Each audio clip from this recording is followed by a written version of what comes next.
Latest updates के लिए दबाना न भूलें बेल आइकन और सब्सक्राइब करें हमारा यूट्यूब चैनल।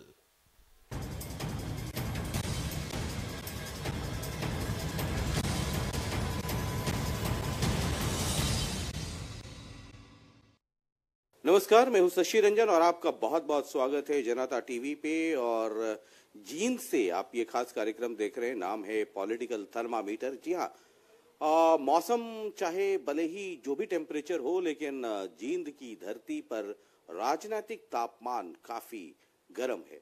और एक कर करके हम थर्मामीटर लगाने की कोशिश कर रहे हैं और देख रहे हैं कि गर्मी कहाँ ज्यादा है। हालांकि वोटों की गर्मी किसके पास ज्यादा होगी ये 28 और 28 के बाद 31 को ही समझ में आएगा।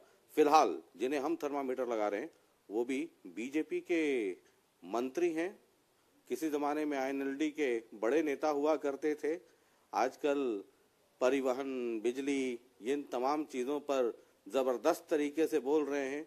सरकार, राज्य सरकार में अहम मंत्री हैं कृष्णलाल पंवार साहब। बहुत बहुत स्वागत है।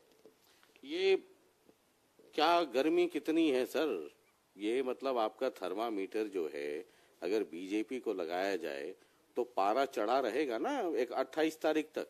शशि रंजन जी, मैं आपका धन्यवाद करता हूं कि आपने जींद की धरातल पर आकर के जो पॉलिटिकल फीडबैक का थर्मामीटर लगा करके जानकारी जनता को देने की जो शुरुआत की, इसके लिए मैं आपका और आपके चैनल का धन्यवाद करता हूं।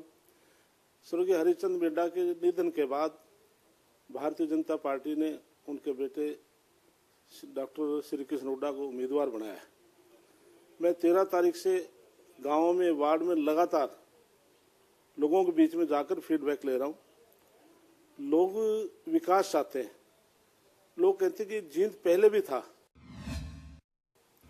लेकिन भारतीय जनता पार्टी माननीय मनोहर लाल की के अंदर जो आज विकास नजर आ रहा है, लोग इस बात को मानते हैं। ये रणदीप सुरजेवाला भी कह रहे हैं कि विकास बहुत नजर आ रहा है। रात में आजकल सड़कें वड़कें सुना है कि बन रही हैं कि वोटर अगर मतदान केंद्र पे जाए तो परेशानी नहीं हो। ये सही है कि रातों रात आजकल सड़क बना रहे हैं? ये 4 साल याद नहीं आई जींद की सड़कें? इसके लिए सरकार से कोई भी हो, चुनाव घोषणा होने से पहले कोई भी प्रोजेक्ट का वर्क ऑर्डर होता है तो काम कंटिन्यूटी उसकी चलती रहती है। लेकिन बहुत सौभाग्य की बात है कि शायद पूरे इंडिया में जींद एक ऐसा जिला है जो देश के प्रधानमंत्री नरेंद्र मोदी, नितिन गडकरी, माननीय मुख्यमंत्री के आशीर्वाद से 7 NH को जोड़ता हुआ जींद जिला एक ऐसा जो 7 NH को जोड़ रहा है।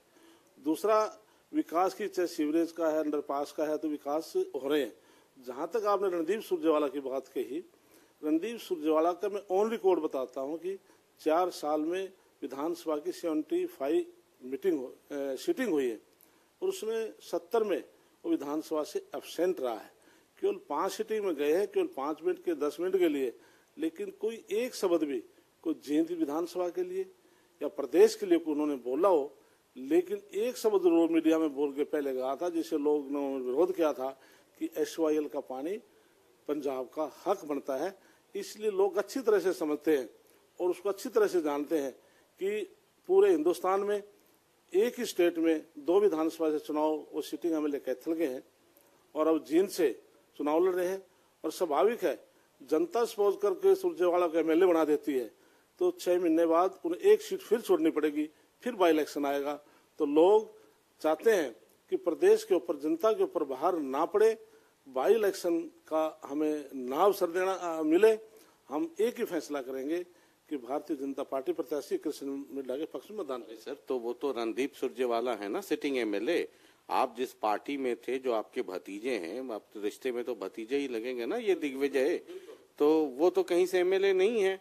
सुना है कि ये भतीजे आजकल बीजेपी के लिए परेशानी का कारण बने हुए हैं और इसलिए बीजेपी रणदीप को चुनाव में खड़ा करना चाहती है ताकि भतीजे दूर रह सकें।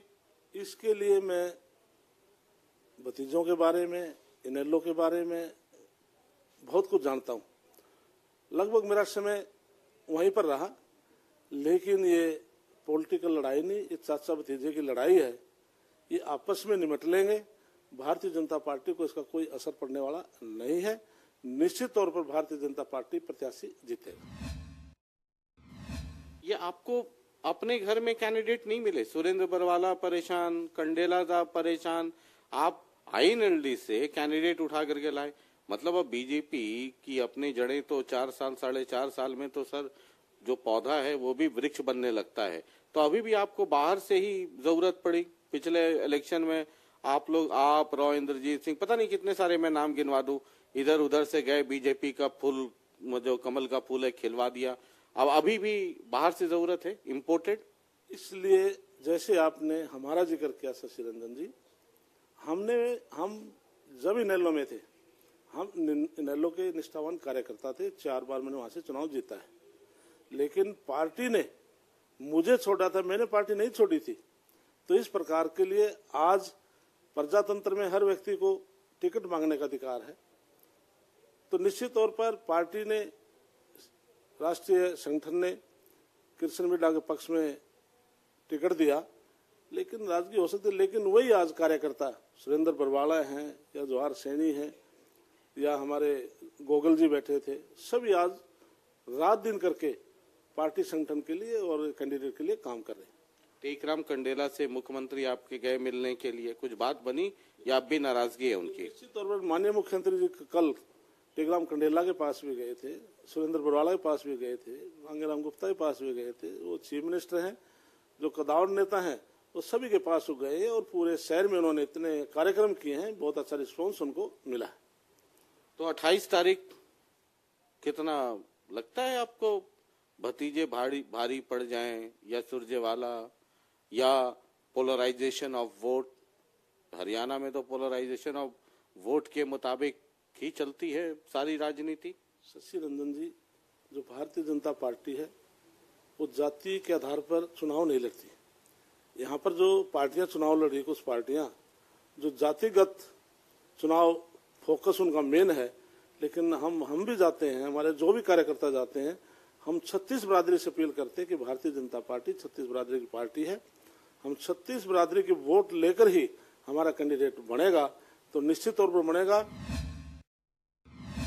और लोग आज विकास को चाहते हैं। जिस प्रकार से आप पिंडारा गांव ले लें, बाईपास बना है, तो हमने वहां पर बस स्टैंड और वर्कशॉप का काम अंडर कंस्ट्रक्शन है, तो चुनाव से बहुत पहले हमने मंजूर कर दिया था। और केंद्र की सरकार ने भी पिंडारा गांव में रेलवे का जंक्शन मंजूर कर दिया। तो लोग अच्छी प्रकार से समझते हैं विकास आज जींद के अंदर हो रहा है। और सबसे बड़ी बात जो किसानों में खुशी है कि देश के प्रधानमंत्री नरेंद्र मोदी ने, जो स्वामीनाथन की जो अतीत में जो पार्टियां सारी बात करती थी, लेकिन उन्होंने एमएसपी देकर साबित कर दिया कि देश के प्रधानमंत्री नरेंद्र मोदी किसानों के हितैषी हैं। और माननीय मनोहर लाल जी ने साबित कर दिया कि किसानों के हितैषी हैं। अतीत की सरकारों में किसान की फसल चाहे आगजनी से, बीमारी से, अधिक वर्षा से, ओलावृष्टि से फसल नष्ट हुई, लेकिन 493 करोड़ भूपेंद्र सिंह हुड्डा का भी माननीय मनोहर लाल की सरकार ने देने का काम किया। और ऑन रिकॉर्ड है, हमने 4 साल में 3600 करोड़ रुपया किसानों को मुआवजे के तौर पर दिया। चलिए, तो मतलब तब तो पूरा मतलब किसान में हो जाना चाहिए। तो इसमें किसान एक बात से और बहुत ज्यादा रंजन जी, शशि रंजन जी खुश हैं कि 2013 के बाद जो किसानों के कनेक्शन थे, 44,000 कनेक्शन बकाया थे, लेकिन किसान बहुत परेशान था। लेकिन माननीय मनोहर लाल जी के पास से ये डिपार्टमेंट है, विधानसभा में रिप्लाई में देता हूँ, तो माननीय मुख्यमंत्री से हमने कैबिनेट में अनुरोध किया। 1 मिनट से पहले उन्होंने अनाउंस कर दिया कि 44 के 44,000 जो किसानों के ट्यूबवेल के कनेक्शन है हम जारी करेंगे, जिसमें 29,000 कनेक्शन तो बिजली से संबंधित है और 15,000 हमारे सोलर से हम कनेक्शन देंगे। और जैसे कि कैप्टन अभिमन्यु ने बताया कि बिजली के जो एफएस से सरचार्ज वगैरह सरकारें बढ़ाती रहती थी, लेकिन माननीय मनोहर लाल की सरकार ने हमारा गांव जगमग गांव तक 3,000 गाँव को 24 घंटे बिजली दी। और उसके अलावा 43.7% बिजली के रेट कम किए। और उसमें 1 महीने में कोई डोमेस्टिक सप्लाई 200 यूनिट तक कंज्यूम करेगा, जो पहले 4.5 रुपये प्रति यूनिट के हिसाब से हम बिल चार्ज करते थे, अब उसको 200 यूनिट तक 1 महीने में 2 रुपये 50 पैसे के हिसाब से हम बिल लेंगे। और पूरे हरियाणा प्रदेश में जो डेरा ढाणी है, एक मूल समस्या किसानों की थी, क्योंकि उनको केवल एग्रीकल्चर फीडर से सप्लाई मिलती थी। 24 घंटे में 8 घंटे ही उनको सप्लाई मिलती थी, जो डेरा ढाणी पर रहते हैं। अब हमने तय कर दिया और नोटिफिकेशन जारी कर दिया, चिट्ठी जारी कर दी पूरे हरियाणा प्रदेश में जितनी भी ढाणियां जो बकाया हैं, अब 1 किलोमीटर का रेडियस, जो लाल डोरा, जो गांव का लाल डोरा होता है, रेडियस में 1 किलोमीटर के रेडियस में जितनी भी डेरा ढाणी होंगी उनको रूरल सप्लाई से बिजली कनेक्शन हम देंगे। चलिए, ये कृष्णलाल पवार साहब थे। सवाल मैंने एक किया, जवाब इतना लंबा, और मैं तो अब यही सोच रहा हूँ थर्मामीटर लगाने के बाद कि अगर इतना काम किया तो फिर पवार साहब को दिन रात 13 तारीख से बता रहे हैं कि जींद में ही हैं। तो मैंने तो सुना था कि काम बोलता है। 28 और 28 के बाद 31 देखते हैं कि जो ट्यूबवेल लगा है वोटरों का, उसमें से कितना पानी बीजेपी के लिए निकलता है कि कमल का फूल लहलहा कर खिल उठे। हमें भी इंतजार रहेगा और आपको भी इंतजार रहेगा। लगातार बने रहिए हमारे साथ, और एक के बाद एक कई लोगों के काम बोलता है, याद रखिएगा। बहुत बहुत शुक्रिया।